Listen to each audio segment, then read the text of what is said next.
Amigos oyentes, televidentes, internautas, ¿cómo están todos ustedes, hermanos migrantes? Esto es Un Café con JJ por Ecuador TV. Hoy, lunes 29 de septiembre, tenemos como invitado al abogado Henry Cucalón.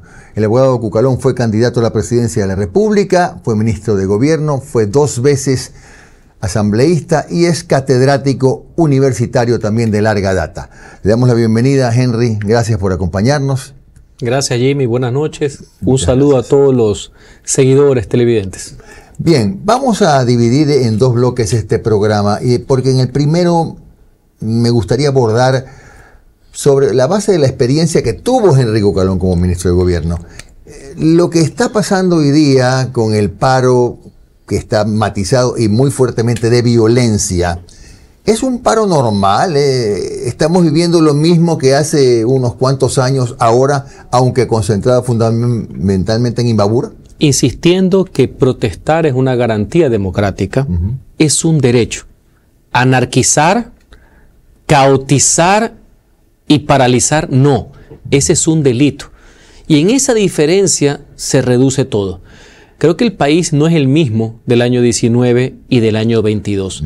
Y el país condena todo hecho de violencia por parte de quienes, en vez de protestar en democracia y hacer valer su posición, lo que quieren es imponer, lo que quieren es azuzar, peor, destruir bienes públicos, destruir bienes privados, que eso no conlleva absolutamente a nada.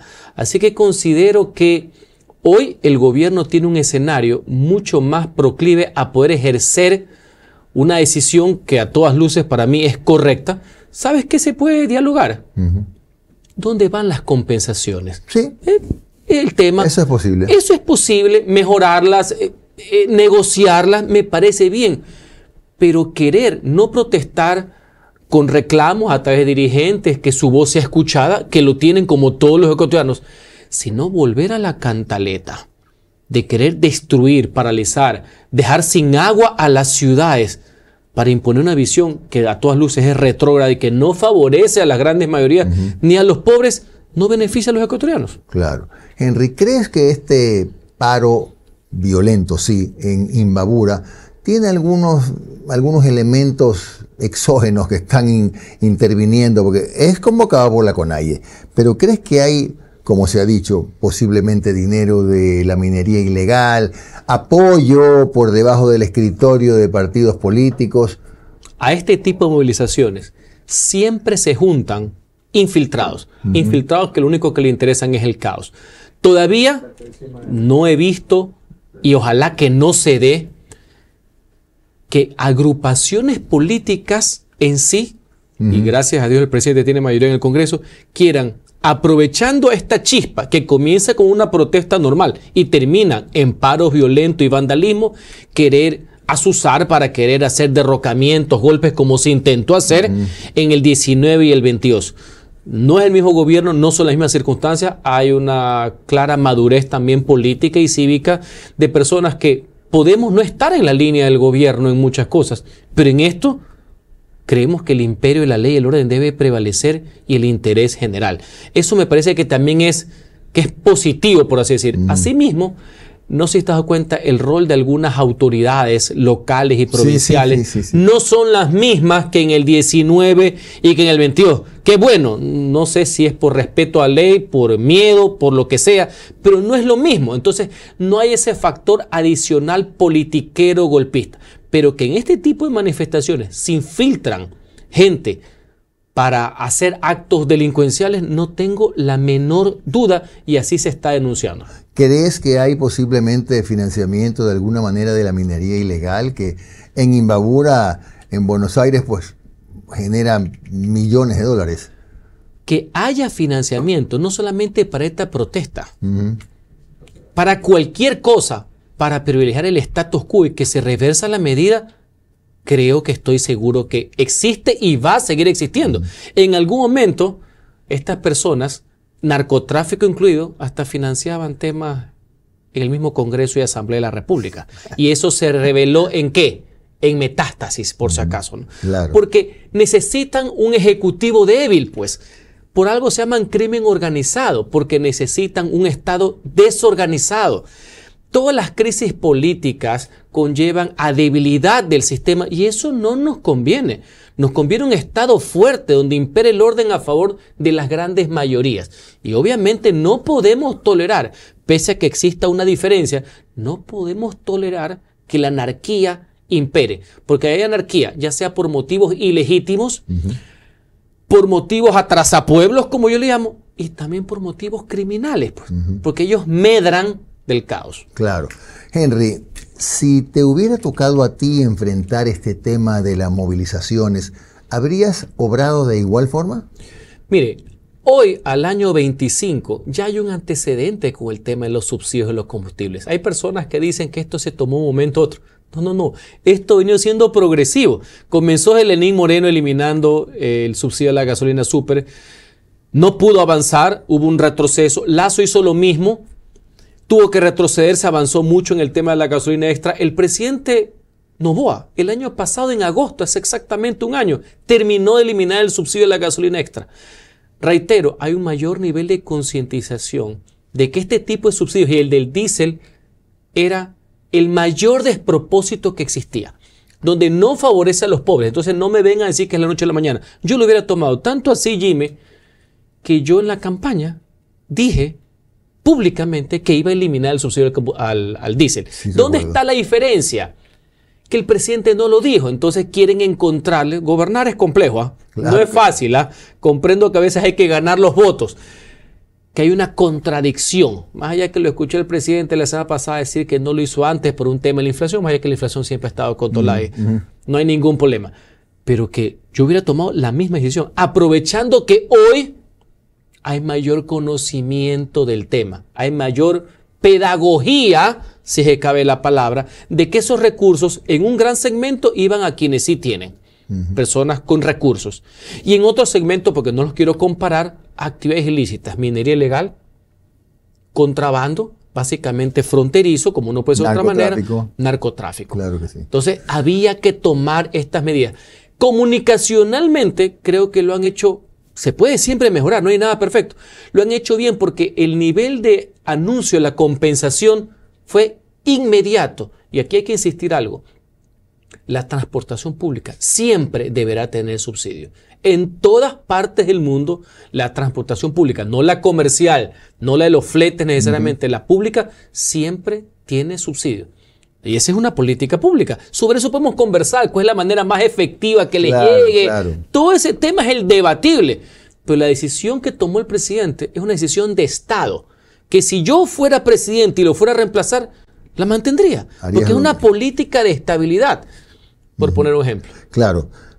Ahora, esta situación que ha escalado bastante, sobre todo principalmente estos anoche, días, en Imbabura. Sí, efectivamente, en Imbabura, y sigue todavía encapsulado hasta en Imbabura. Pero en este entorno, ¿crees que es posible dialogar? Con quienes quieran dialogar y no violentar la ley. Porque les voy a poner un ejemplo. Así como está muy mal que quieran atentar contra el agua potable, porque así como si rompieran una tubería, obvio, ¿sí? Eso es delito, eso es sabotaje, señores. Eso no es protesta. Eso no es protesta. Así como han atentado contra retenes policiales, contra bienes policiales, habrá grupos de personas que sí quieren dialogar para ver cuál es el alcance de la medida, cómo le llega una mejor compensación. Pero quienes profesan la violencia no puede haber diálogo hasta que primero lo depongan, acepten la responsabilidad. Así como también, y no es fácil decirlo, ha habido un aparente exceso en el ejercicio de la fuerza pública. Hay que dilucidar el tema del asesinato que se ha visto por los medios de comunicación. Y el acto cobarde, porque eso sí hay que denunciarlo, que no es institucional, sino un mal elemento de entrar a abusar, porque no hay otra palabra, con la persona que lo estaba acompañando al fallecido. Tiene que haber un uso de la fuerza, por supuesto, por eso es el Estado, ¿no? Por eso se llama fuerza pública. ¿Hasta qué punto hay que utilizar armamento letal o no? No quiero sentenciar que necesariamente haya sido de una dotación de la fuerza pública, pero eso hay que investigarlo. ¿Hay que actuar con fuerza? Sí, porque los otros señores van con todo, pues, ¿no? Eso no es una protesta normal, y sí se lo puede hacer. Yo te hago una reflexión, Jimmy. ¿Y cómo hace 2 semanas Cuenca tuvo la mayor manifestación que conozca su historia? Pacífica. Pacífica, ordenada, legítima, Total. pura, Sí, sí, sí.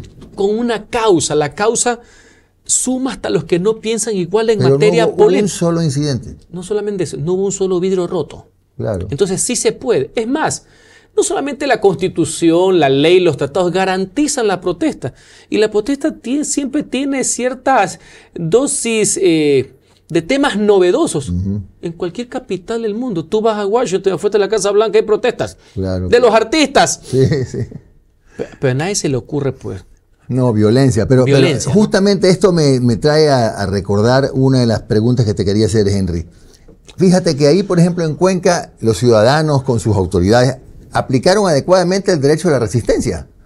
Pero ¿en qué se diferencia ese derecho a la resistencia bien aplicado a lo que está pasando en Imbabura? ¿Hasta dónde los ampara a los manifestantes violentos del derecho a la resistencia? Es que la dureza de la lucha conceptual, de la lucha política, esa dureza por defender lo que uno cree que es la causa, no tiene que ser sinónimo de vandalismo y atentar contra el derecho de los demás. Ahí es donde radica la diferencia. La resistencia que está consagrada en la Constitución no es tampoco sinónimo de que yo hago lo que me venga en gana, porque si no mañana hay una sentencia, entonces yo me resisto y no cumplo la sentencia. No, no. Esa resistencia tiene que adaptarse a los mismos cánones que prevé el Estado. Si no estamos, insisto, en una horda.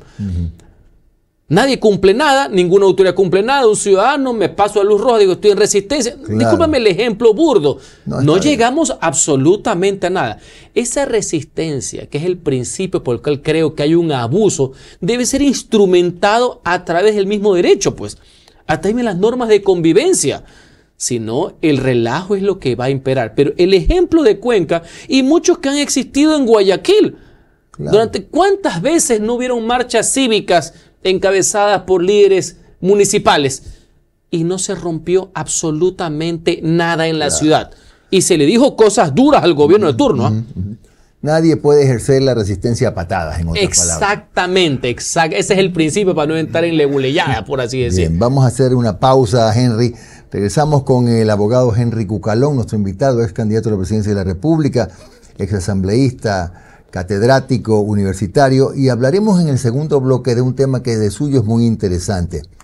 Muchos estamos hablando de que hay necesidad de una constituyente, sí, pero ¿qué se puede cambiar? ¿Qué se puede cambiar? ¿Y qué deberíamos cambiar en la próxima constituyente en el evento en que él sí gane y siga el proceso normal, ¿no? Ya volvemos.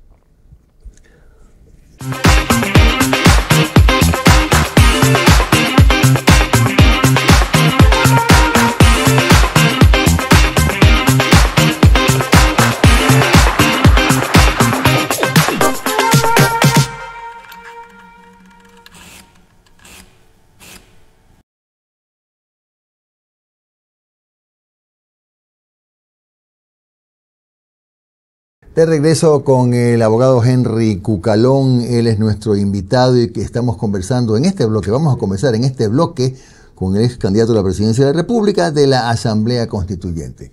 Henry, entre otras cosas, ¿de qué se acusa a la Constitución que tenemos? Que es, primero, demasiado amplia, 444 artículos. Segundo, muy garantista. ¿Tú crees que estos son dos criterios o dos críticas acertadas o algo estamos viendo mal? Coincido en la primera, absolutamente reglamentaria. Por eso es un caos normativo. 444 artículos cuando una constitución es una declaración de principios. Es un estatuto del poder, de cómo se organiza el poder, y hay un sistema de derechos y garantías. Todo lo demás se desarrolla a través de leyes y de políticas públicas. Entonces, eso para mí siempre fue un error de diseño y soy un crítico. Nunca voté ni por la consulta de abril del 2007 ni por el referéndum de septiembre del 2008. Sin embargo, como no estoy en la ley de la selva, tengo que cumplirla mientras esté vigente. La segunda parte es lo que se denomina el garantismo. Mire, la Constitución del 98 ya promovía mucho garantismo. Y eso está bien. El problema, y me sumo a la crítica, es la desnaturalización del garantismo. ¿Ya? La perversión, la corrupción. Y voy a poner un ejemplo. Escucho voces comprendo la indignación que dicen hay que eliminar las garantías jurisdiccionales. Hay mucho garantismo. No, eso no se puede eliminar. No solamente por un tema jurídico o de tratados. Ese garantismo es lo que protege a los ciudadanos del abuso del Estado. ¿Cuál es el problema? Cuando jueces, fiscales corruptos o a órdenes de politiqueros, y peor ahora, a órdenes del narcotráfico, como revelan casos recientes, lo prostituyen, pues. Entonces, con un habeas corpus que se merecía una persona por estar ilegalmente detenida, se beneficiaba un narcotraficante en el Oriente. Era un multiverso, por así decir. No, eso está mal. Que haya abogados que se hayan dedicado a delinquir, atentando contra el mismo Estado, con la mala utilización de las garantías, es un tema que hay que precisar, que hay que corregir, que hay que subsanar, que hay que depurar en la función pública y en la función judicial. Pero cuidado, queremos eliminar una acción de protección. No, eso no cuidado, un habeas corpus. Eso es lo que nos protege a nosotros. Pero ¿qué es lo que sí se puede cambiar? Vamos a poner un ejemplo, porque también veo con preocupación que hay gente que quiere que nos salgamos del sistema internacional. No es así. Hay ciertas cuestiones connaturales que no solamente porque lo dice el dictamen de la Corte, no podemos regresar. Voy a poner un ejemplo. Derecho a la vida. No puede haber esclavitud. Disculpa que ponga el ejemplo. No puede existir pena de muerte, porque somos suscriptores de una serie de convenios y tratados que están a nivel constitucional, y eso tienen todas las constituciones modernas del mundo, que lo prohíbe. Pero te voy a poner un ejemplo sencillo, de cuál parece un derecho que no está suscrito a ningún tratado y que es absolutamente debatible si lo queremos o no mantener. El tema es la ciudadanía universal, claro, con el cual yo estoy absolutamente en desacuerdo. Una cosa es lo declarativo, lo romántico, y otra cosa es que tú no tengas control sobre tus fronteras y sobre pretexto de esto haya servido lastimosamente para que personas vengan al ECOR, literalmente, no digo todas, a delinquir. Eso es la ciudadanía universal, no es un tema que no se pueda tratar, que no se puede eliminar, como es, por ejemplo, el tema de la pena de muerte. Claro, por ejemplo, esta ciudadanía universal no es un derecho consagrado en la Constitución.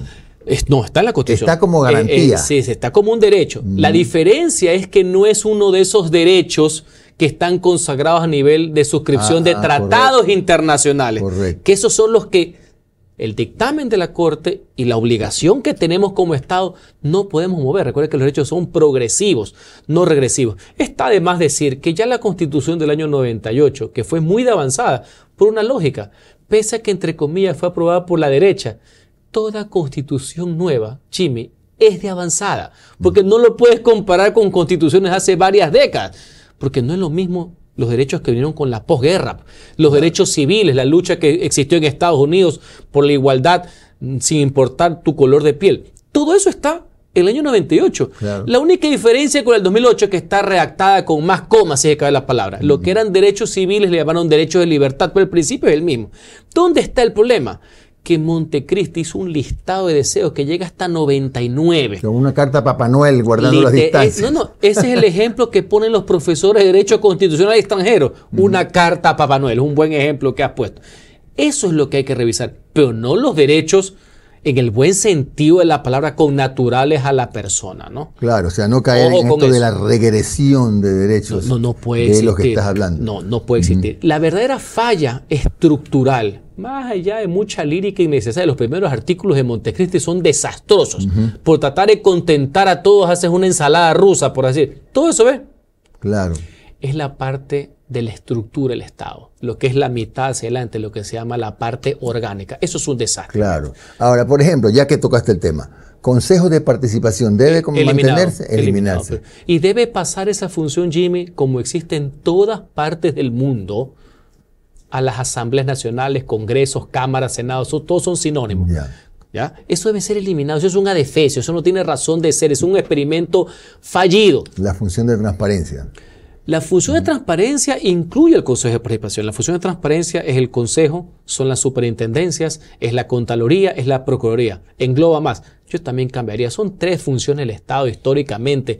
Los otros son organismos de control del Estado, no del gobierno, que tienen independencia. Deben ser designados por el Congreso Nacional. Lo que hay que hacer, y tú fuiste poco tiempo, pero fuiste congresista, lo que hay que incorporar cosas para corregir errores que había antes. Por ejemplo, a mí me parece bien que haya propuestas de impugnación, que haya veedurías, que haya audiencias públicas, no solamente quemando la terna del procurador y en 30 días la eliges o no. Tiene que haber un sistema muy parecido como el norteamericano, no sé si te has fijado. Ahí van los secretarios de Estado. Robert Kennedy Jr. pasó con las justas, ¿no? Sí. Ni los republicanos lo querían. Van hasta los embajadores, van a las audiencias de confirmación, donde uno ve, le sacan todo, ¿no? ¿Por qué no pagaste impuestos en el año 98? Por ponerte un ejemplo. Eso me parece bien. Antes eso no existía. Creo asimismo que debe existir una doble cámara.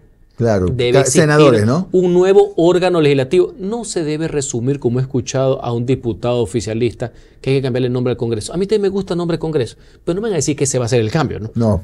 Debe ser más sustancioso. Pero, debe haber doble cámara. Pero con los de los 80... No significa aumentar. No. Ponemos el número proporcional. Lo importante es que se le dé el peso que tiene cada provincia. Eso es lo importante, sin desmerecer. Pero supongamos que sea 80, 100. No tiene por qué aumentar. Lo vas definiendo entre la Cámara Baja y la Cámara Alta, con competencias definidas. Todo lo que son reformas constitucionales va a la Cámara Alta. Lo que son los juicios políticos a la Cámara Alta. Claro. Doble control, como en Estados Unidos, entre lo que sale de una ley en la Cámara Baja a la Cámara Alta. Una diferenciación. Ya sea que quieran o no quieren senadores, unos deben durar más que los otros. Debe existir. ¿Por qué deben durar unos más? Porque tiene que haber una diferencia entre los mismos. No puede ser que el asambleísta provincial y el nacional sean... Bueno, eso sí. Ese error no viene de Montecristi, ese error viene de la del 98. Ya. Antes, tú te acordarás, en los 80, el diputado nacional duraba 4 años y el provincial 2. Y a mí me gusta el tema de las elecciones intermedias. ¿Sabes por qué? Porque cuando un gobierno se desgasta o una mayoría se desgasta, la solución es democrática. Cambia la mayoría con nuevos diputados. El típico ejemplo, Rodrigo Borja llegó en el año 88 con mayoría legislativa. Tuvo un desgaste y en vez de ponerse a conspirar para derrocarlo y tumbarlo, en el 90 llegó otra mayoría. La solución siempre es democrática. ¿Tú crees que eso contribuiría a la gobernabilidad del país? Creo que ayudaría muchísimo a una mejor forma de legislar y de fiscalizar. Pero hay un tema, Jimmy, que no nace ni de la Constitución, ni de la ley, ni ningún estatuto para la constituyente. Es un tema cultural, de la responsabilidad que tienen los líderes de los partidos políticos y de quienes van a ejercer la representación. Porque tú puedes poner todas las figuras del mundo. Si vas a poner las mismas fichas de los 3 últimos congresos, señores, no hay constitución que valga, ¿no? A eso iba Henry. Pero ese no es un tema de puntos y comas ni artículos. El problema puede ser si la calidad de la representación y cómo hace si no se ha podido reformar la normativa y van a regir las mismas reglas que para elegir asambleístas. Bueno, haciendo lo mismo que pasó en el 97. En el 97 las fuerzas políticas pusieron a sus mejores cuadros. ¿O tú crees que fue una obligación legal que la democracia cristiana haya puesto un expresidente de la República, a exministros de Estado, que el Partido Social Cristiano haya puesto a Marcelo Santos Vera, a César Ron, que los socialistas hayan puesto a Enrique Ayala Mora, que Pachacuti haya puesto a Julio César Trujillo? ¿Tú crees que fue una cuestión de comas y de puntos o fue la voluntad de la clase política? Sería bueno que tengan hoy esta misma voluntad, ¿no? Inclusive del 2008, de la cual soy un crítico del producto y que hubo una clara mayoría que el pueblo apoyó, porque hay que también reconocer, votaron. Ahora resulta ser que nadie sabe dónde salieron los votos. No, votaron. El hecho de que uno piense en común no significa que no existió. Ese correísmo, que no es el de ahora pues son cachiporreros de Maduro. El del año 2007 estaba Alberto Acosta Espinosa, con quien no concuerdo, pero tenía su fuste, ¿no? Sí, de sus teorías de izquierda. Del otro lado, del sector de la derecha, si hay que caer la palabra, estaba Pablo Lucio Paredes, ¿no? Estaba May Montaño. Estaba León Roldós, si cabe la palabra, un ex vicepresidente de la República, en minoría, pero había un peso. ¿Qué es lo que quiero decir con esto? El estatuto siempre puede ser mejor, pero el estatuto está acorde a la Constitución, a la ley, por eso le han dado vía libre. ¿Hay mejores métodos? Puede ser, pero no es que es ilegal el que está. Claro. Pero si los líderes políticos que hoy tienen un peso, más las fuerzas que quieren emerger, si van a repetir los mismos vicios de poner asambleístas de cuarta solo para que les obedezcan, maestro, no hay constitución que valga, maestro. Claro. Y ahora, ¿qué pasa con la Corte Constitucional si a ti te pidieran, como te lo pido yo, una opinión respecto a una posible asamblea constituyente? ¿Qué pasa con la Corte Constitucional? Bueno, yo lo manifesté. Yo siempre dije que no veía por qué la Corte le iba a poner obstáculos a una asamblea constituyente. De hecho, no se lo puso. Y yo te digo una cosa, me río con lo que ha pasado, nos hemos desgastado innecesariamente. En mayo, voceros gubernamentales dijeron que íbamos a ir a una constituyente en una sola elección, express, una sola elección. ¿Qué pasó hoy día? Vamos a ir a la constituyente, yo voy a votar a favor. Vamos a ir a 3 elecciones. Pero 3, claro. Consulta, elección y referéndum. No era 1, eran 3. En mayo también dijeron, yo estuve aquí en estos micrófonos, no, que por aquí, que los notables, que unos funcionales, que unos corporativos, por las universidades, todo.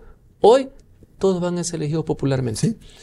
Y hasta hace pocas semanas se dijeron que la Corte Constitucional no pelaba vela en el entierro. A las finales intervino, dio dictamen y no pasa nada. ¿Qué es lo que te quiero decir? A veces por ciertas narrativas, Jimmy, nos desgastamos innecesariamente y perdemos cuáles son las causas y los objetivos. Vamos a cambiar la Constitución. Queremos una nueva Constitución. Vamos y vamos a hacerlo bien, con debates de altura. No una coyuntura de quitar una Constitución que fue hecha como un traje a la medida solamente para cambiar el sastre, ¿no? Bueno, para terminar, Henry, la pregunta antipática, ¿no? ¿Tú estás pensando en prepararte para ser yo estoy preparado. Constituyente? Yo estoy preparado para servir a mi país. Si existen o no coyunturas electorales, ese es otro tema. Pero te ratifico, yo no voy a ser ajeno al debate.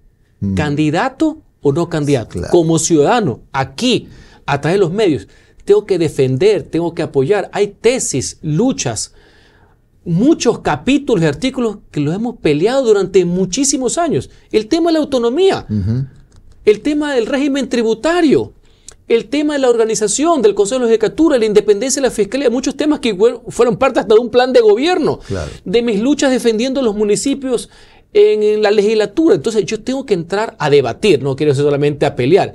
¿Cuál sea el mejor ángulo? Si es el académico, si es el comunicacional, como yo permanentemente estoy en los medios dando una opinión, si es apoyando una causa o como candidato, se verá próximamente.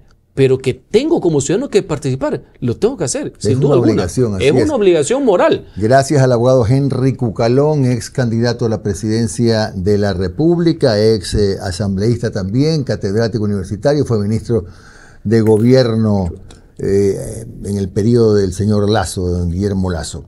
Les agradecemos por su compañía y les decimos que mañana a las 10 de la noche estará con nosotros Pamela León. Ella es una experta en comunicación política para hablar de esta suerte de Noboa vive en campaña. Hay que analizarlo, tiene su explicación. Gracias por todo y hasta mañana.